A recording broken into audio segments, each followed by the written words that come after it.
Boa noite a todos.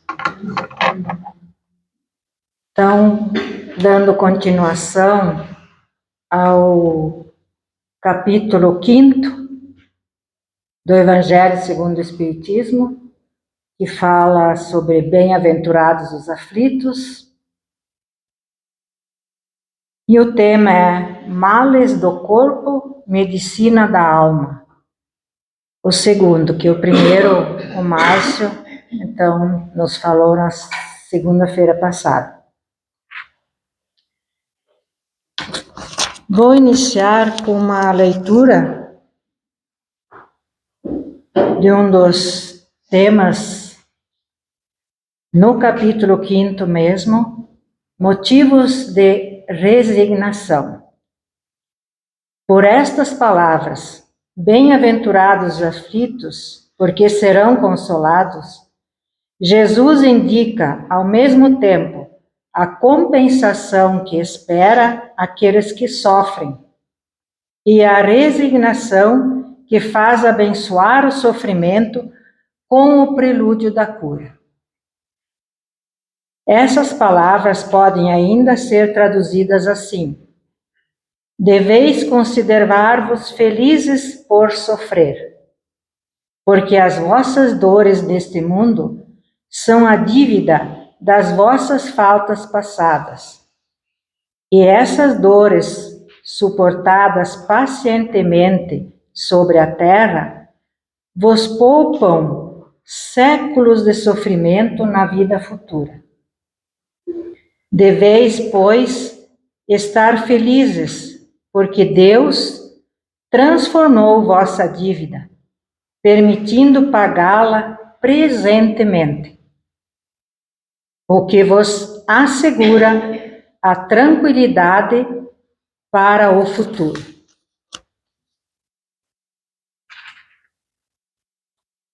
Então, como eu falei na segunda-feira passada, o Márcio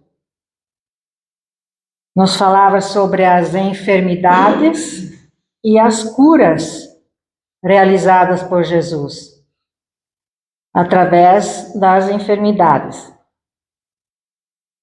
E como tem uma passagem que o Márcio falou, Jesus pede a um enfermo que estava há muito tempo ao lado do tanque de ovelhas, Jesus pergunta: queres ficar são?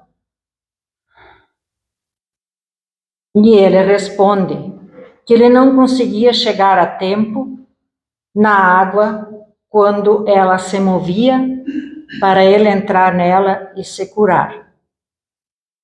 Então Jesus, vendo a fé deste irmão, lhes disse: levanta-te, toma a tua cama e anda. Então, as enfermidades nossas são provenientes do espírito, para depois ele se manifestar no corpo. E ele é o detentor do livre-arbítrio. As escolhas equivocadas são motivadas pelas más tendências e os vícios. As escolhas que nós fizemos durante a nossa existência, que vem de dentro de nós, porque nós usamos o nosso livre-arbítrio. Nós não podemos dar a culpa ao outro pelas nossas escolhas.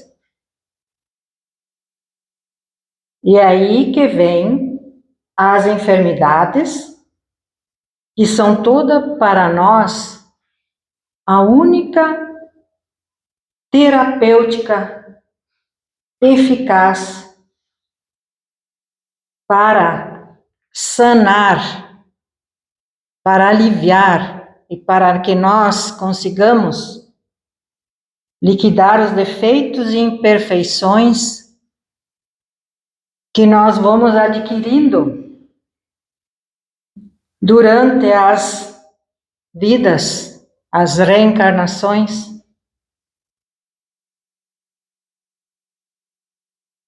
E acumulam, nessas reencarnações, vão acumulando consequências das nossas decisões infelizes. É por isso.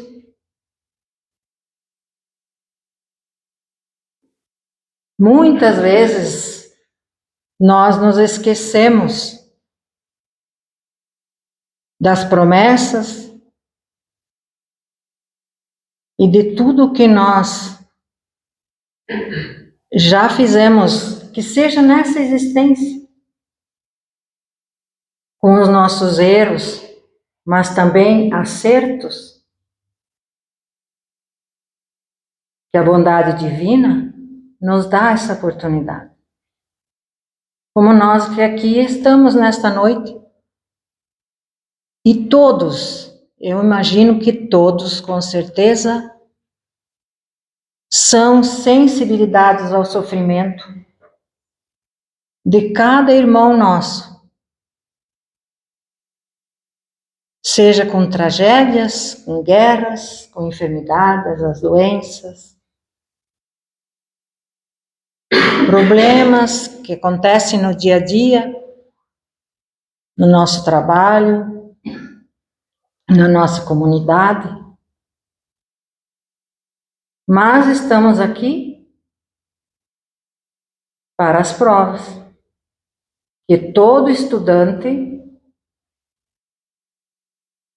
que vive aqui na Terra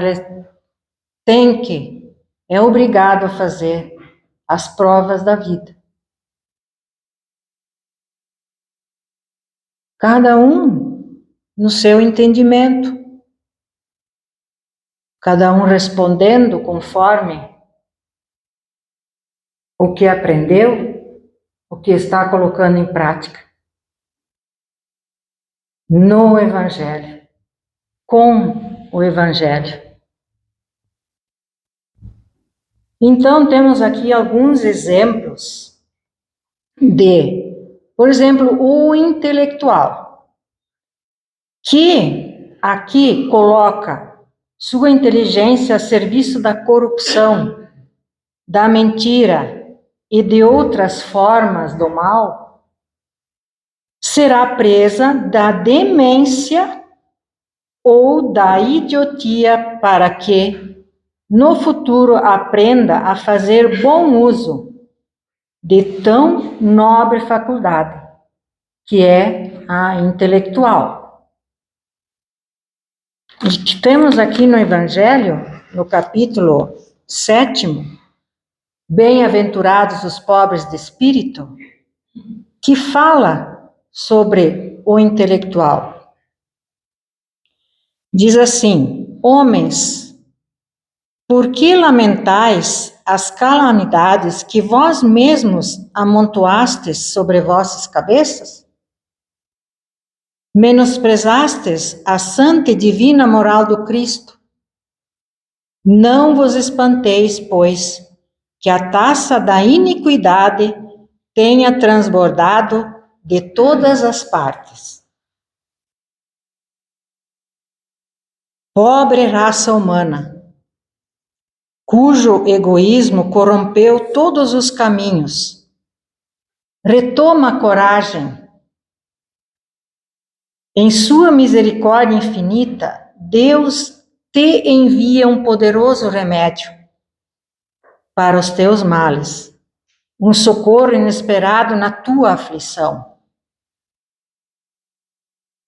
Abre os olhos à luz.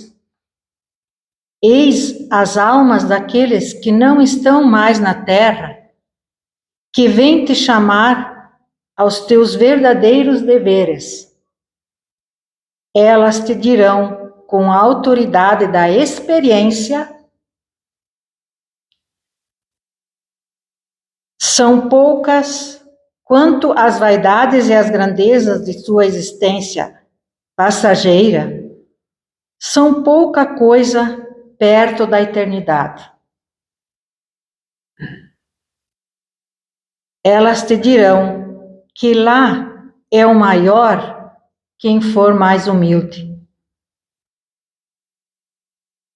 entre os pequenos deste mundo, que aquele que mais amou seus irmãos é também aquele que será mais amado no céu.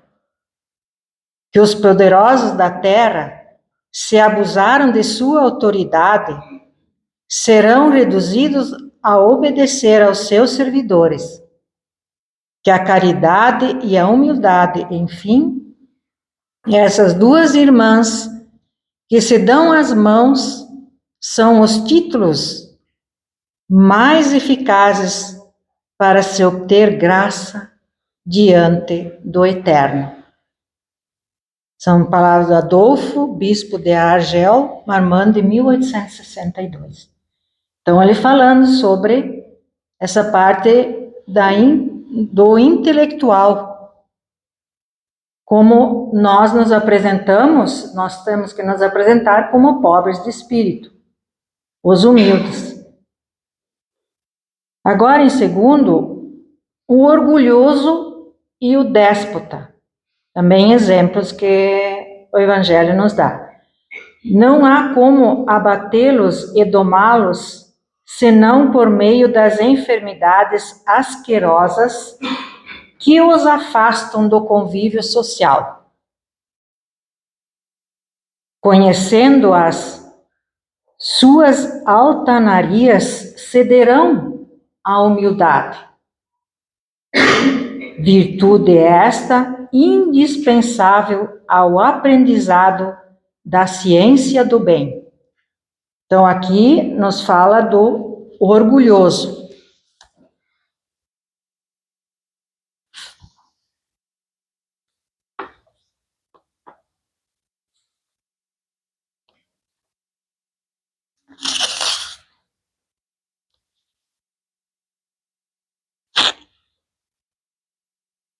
O egoísta, o insensível, aquele que nunca estão dispostos a auxiliar ao próximo para que evoluam até o polo oposto, do altruísmo terão que ser provados pela desgraça ou pela falta de saúde, em uma série de existências nas quais, privados de recursos, verão quanto é penoso depender de que os outros os atendam e sirvam às suas necessidades.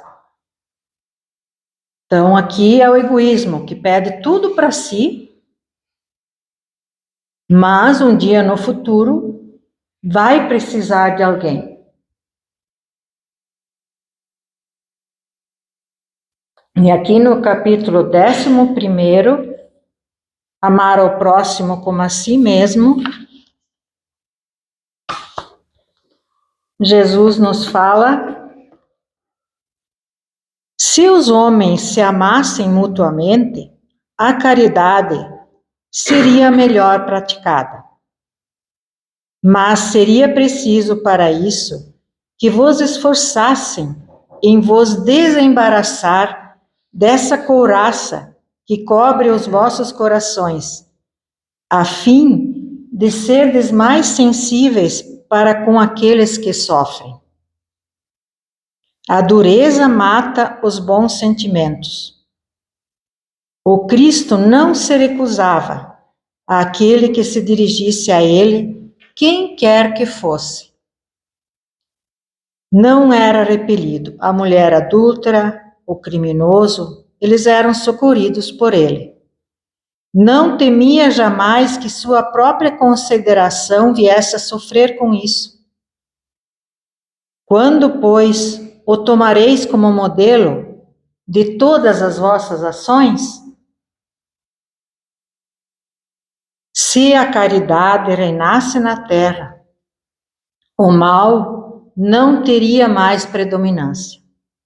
Fugiria, envergonhado, esconder-se-ia, porque se encontraria deslocado por toda parte. Então, o mal desapareceria. Ficai bem compenetrados disto. O avarento e o usuário, que para amealhar mais uma moeda, impõe aos que deles dependem sacrifícios e privações inomináveis, que chegam às vezes às raias do depauperamento, da pobreza mesmo.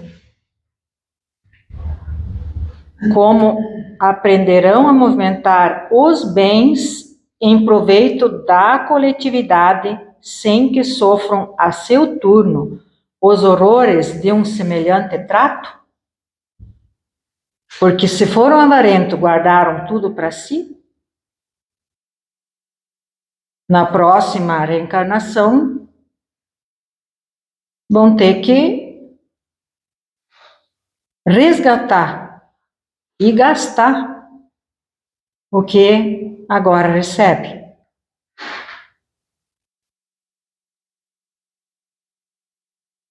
E o voluntarioso, o pouco resignado,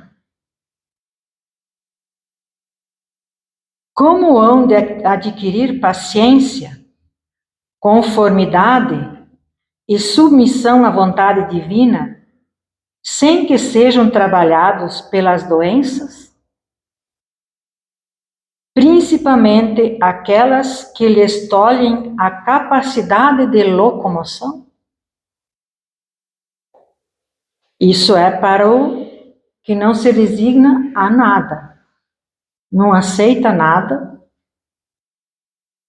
que Deus é nosso Pai e Ele nos dá todas as tarefas que nós necessitamos a cada reencarnação.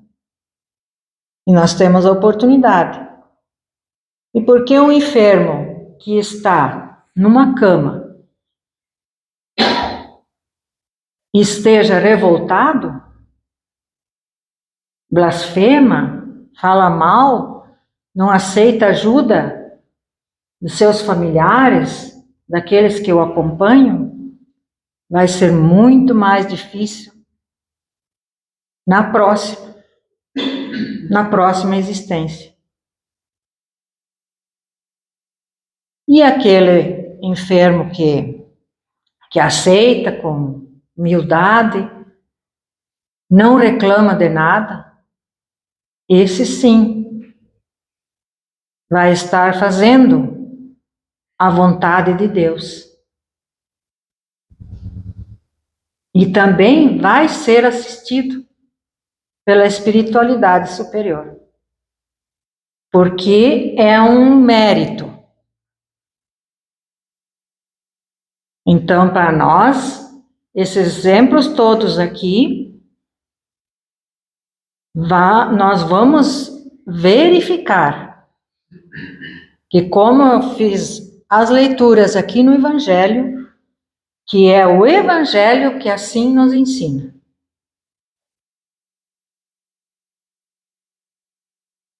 E com a afirmação do Cristo, e o que Paulo apóstolo nos diz a respeito também dessas enfermidades e dessas dores, que em sua segunda epístola aos Coríntios, capítulo 12, versículo 9, declara ele textualmente: a virtude se aperfeiçoa pela enfermidade. O que eu falei? Resignado, aceita, ou aquele que se revolta. Então, a virtude ela vai se aperfeiçoando com as dores. E quem de nós não sente dor? Acho que ninguém aqui presente algum dia teve uma dor.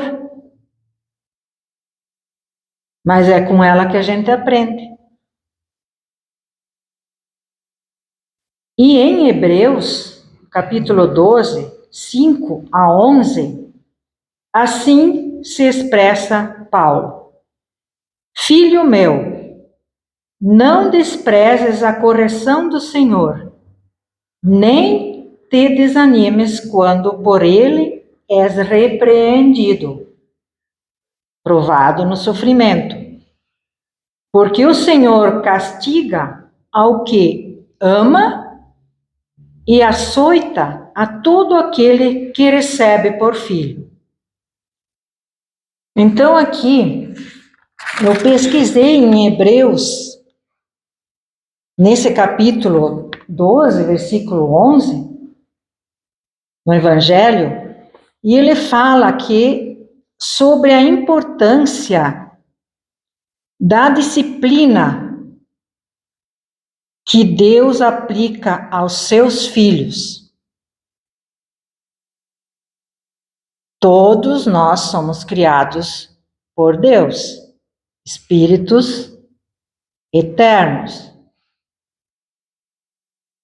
Essa passagem, ela encoraja a perseverar no sofrimento, aceitar ao menos, pois ele é um sinal de que Deus está nos tratando como filhos amados, porque ele está dando a oportunidade para nós.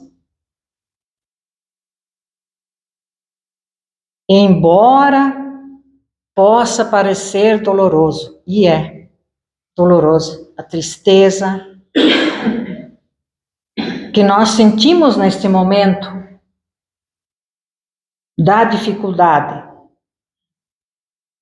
da enfermidade mais grave,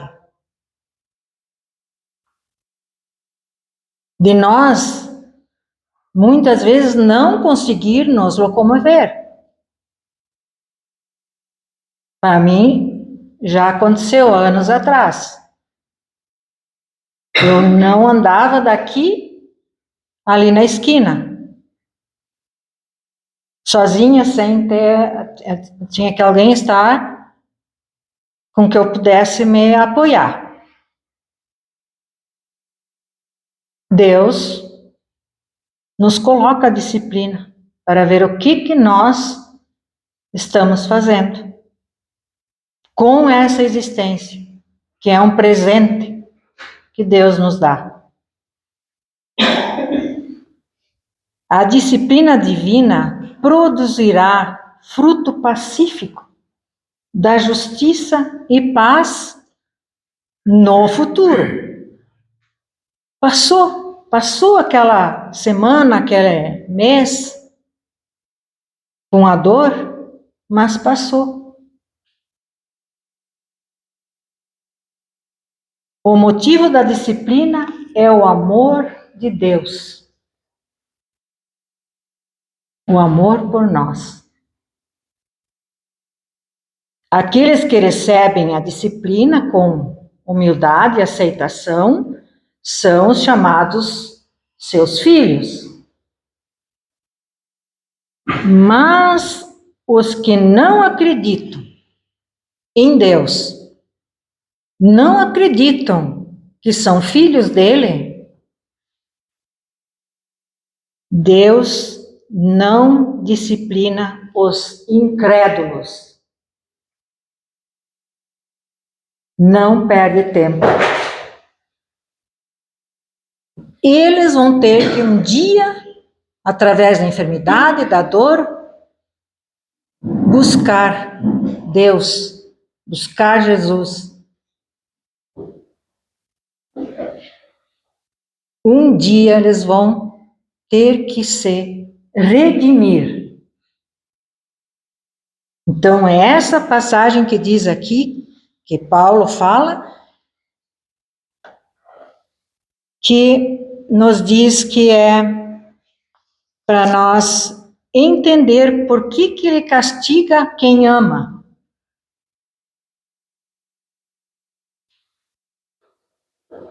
E o mesmo pode ocorrer no nosso dia, outro exemplo que eu dou, que nós não vamos corrigir os filhos do nosso vizinho. Se eles não se vestem bem, ou se eles não fazem as coisas certas, nós não vamos nos intrometer e querer discipliná-los. Cuidemos dos nossos filhos, que somos todos filhos de Deus.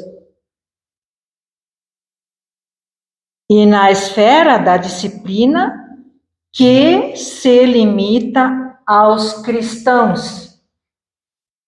Aqui eu falo desses que aceitam ser filhos de Deus, que acreditam, que têm fé, têm esperança, sentem dor. A mensagem do Evangelho, da abertura, a dor é uma disciplina.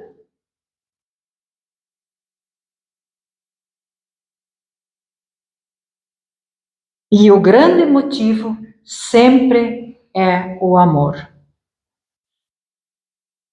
Sem o amor, nós não somos nada.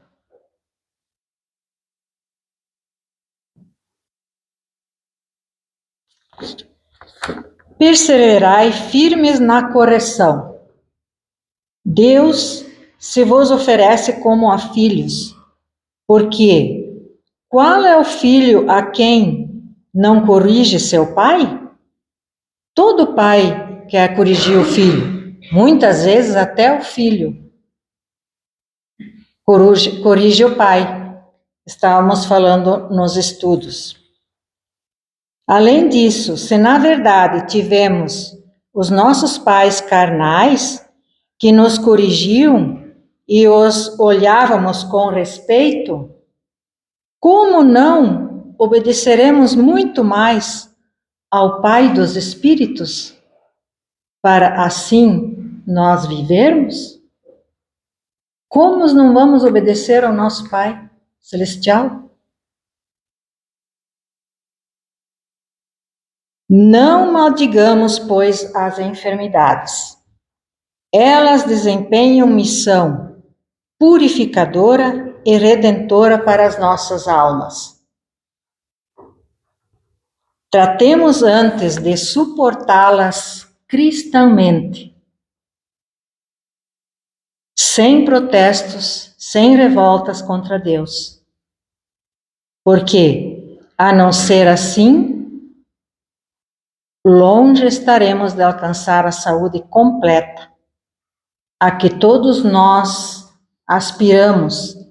Quem está enfermo quer saber de melhorar.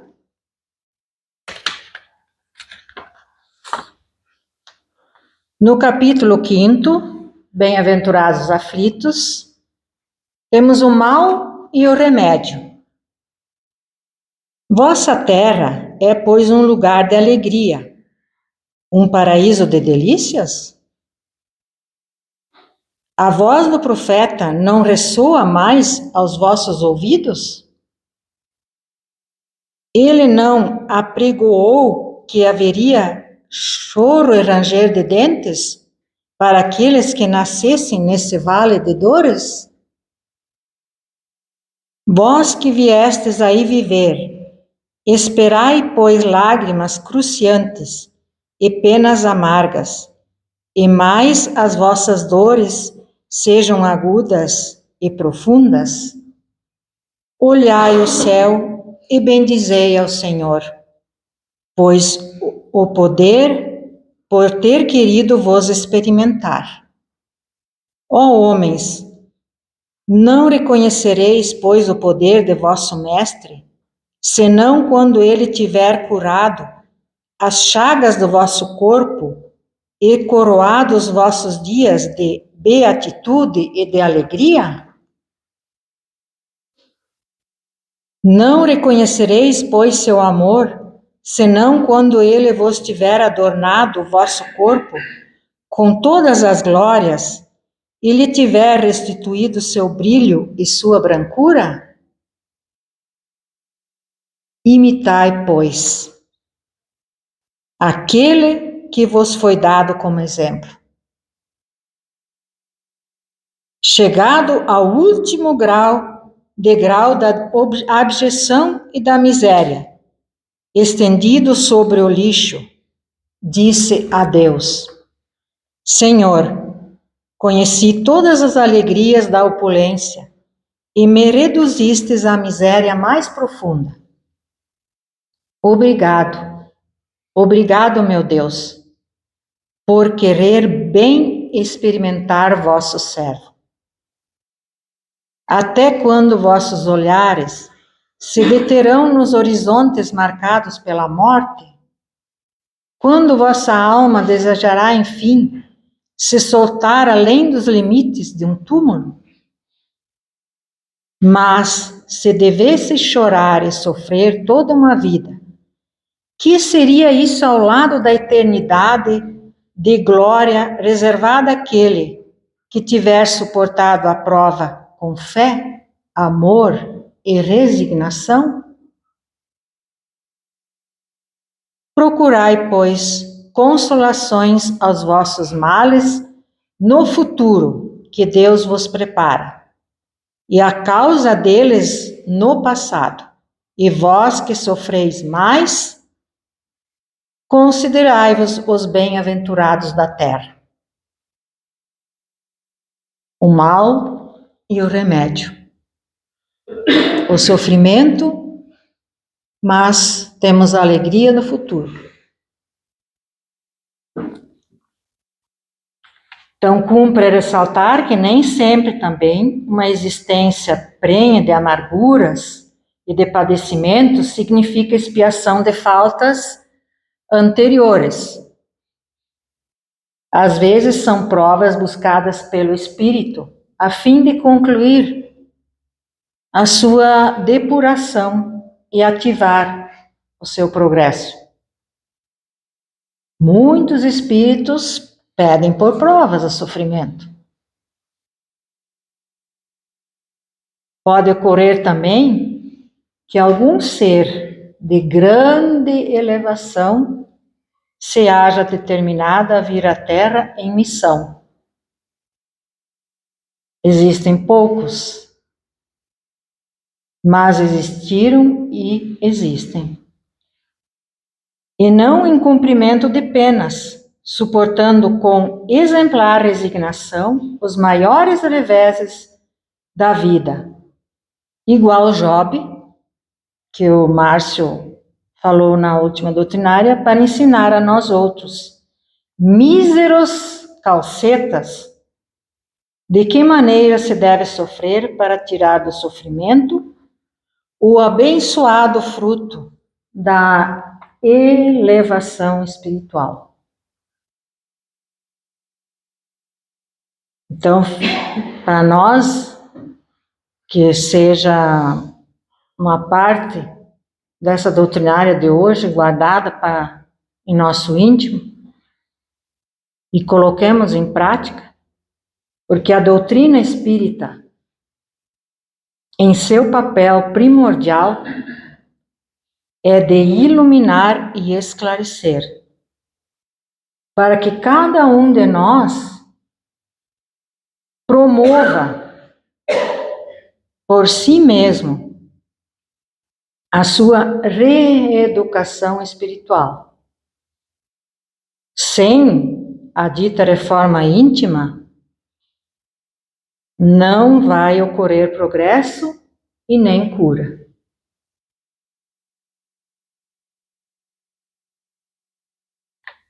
As enfermidades são compreendidas como lições com grande potencial de transformação.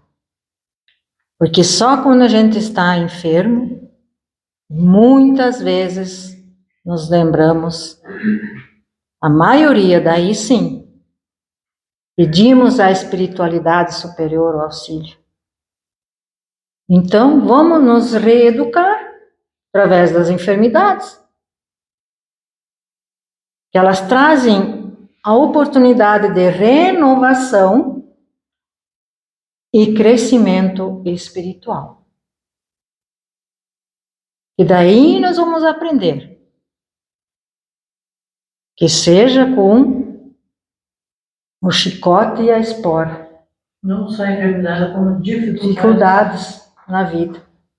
Que todos temos. Porque estamos aqui na Terra, vivendo nesse mundo ainda, das imperfeições humanas. Então, que Deus e Jesus nos ilumine e nos ampare por toda essa existência e por toda a vida futura. Que assim seja.